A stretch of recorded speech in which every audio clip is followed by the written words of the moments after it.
પણ આ તો આનંદ કરવાની વાત છે. એક ભાઈના લગ્ન થયા, પૈણાની પહેલી રાત.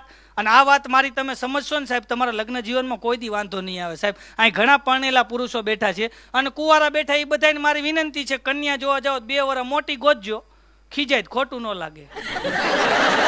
વડીલ ખીજાણા હોય એવું લાગે. આ ફિલિંગ એવી આવે, વડીલ ખીજાણા હોય.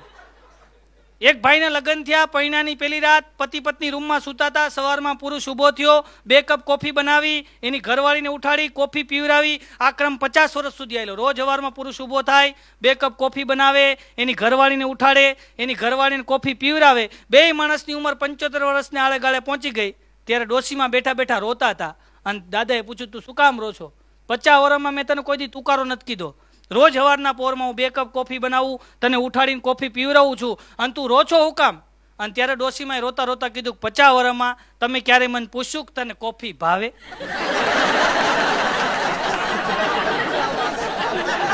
નો ભાવતી હોય છતાં 50 વર્ષ સુધી કોફી પી લે ને સાહેબ, એના લગ્ન જીવન 50 વર્ષ સુધી હાલે ને. એ 2 માણા ભેગા બેહીને આનંદ કરી શકે.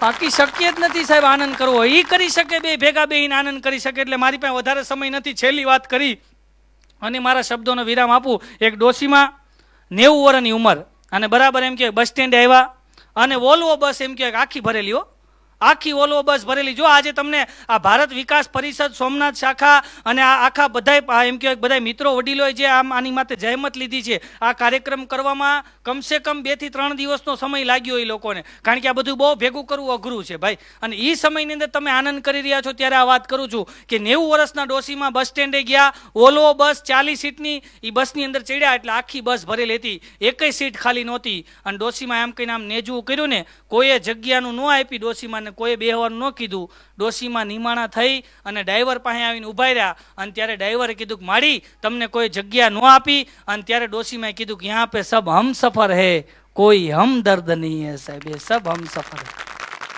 એટલું કીધું ને, આખી બસમાંથી કોઈને દયા ન આવી, ડ્રાઈવરને દયા આવી. કે મારી બોનેટ ઉપર ગાડી નાખી દઉં, પગમાં શેકાઈ થાય.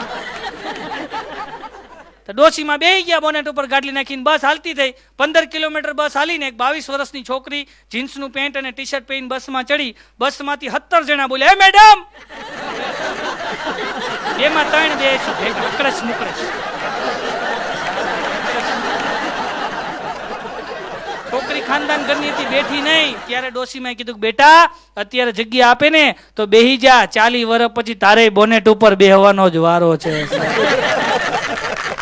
એમ જિંદગી મળી છે ને તો આનંદ કરી લેવો. મારો કવિ લખે છે, જિંદગાની નાની એવી નાની સી કહાની, કહી ગયા સંત મહાગ નાની આ તો ફાની તો થવાની, વર્ષોની જિંદગાની અડધી ઊંઘમાં જવાની, બાકી રહેવાની કથની કહેવાની, બાળપણની નાદાની તોફાનમાં ખપવાની, ત્યાં છાનુમની જુવાની આવવાની, પછી નાચવાની કૂદવાની, પાંદાની ફૂલદાની, અત્તરોની મહેક મહેકવાની, અને જુવાની જવાની, અને જાતા જાતા લાત મારવાની કહેવાની કે હું પાછી નથી આવવાની સાહેબ.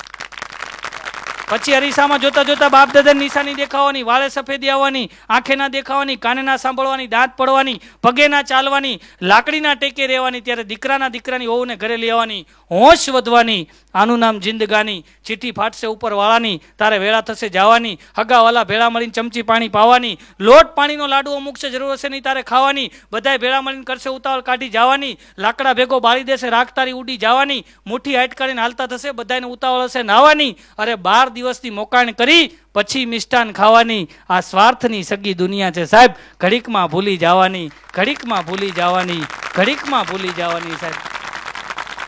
આમાં એક મેં વાત કરી વચ્ચે સફેદી આવવાની, વાળમાં સફેદી. જો સફેદી તો ઘણાને આવે, અત્યારે બધા ડાય કરે છે. બોલો, અમારી બાજુમાં 70 વર્ષના ડોશીમાં ડાય કરતા. બોલો, અને ડાય કરતા કરતા એને દાદાને પૂછ્યું કે ડાર્લિંગ,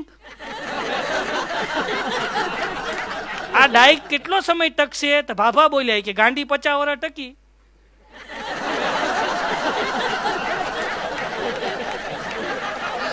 એક બાપાએ તો લંડન એના છોકરાને ફોન કર્યો. બોલો, તેને છોકરાને હોવે ઉપાડ્યો. તો બાપા કે જોન ક્યાં છે? જોન. તેને છોકરાની હોવ બોલી, બાપા ઈ બાથમાં છે. કે ઘડીક વાર છૂટો મેલો ને મારે વાત કરવી.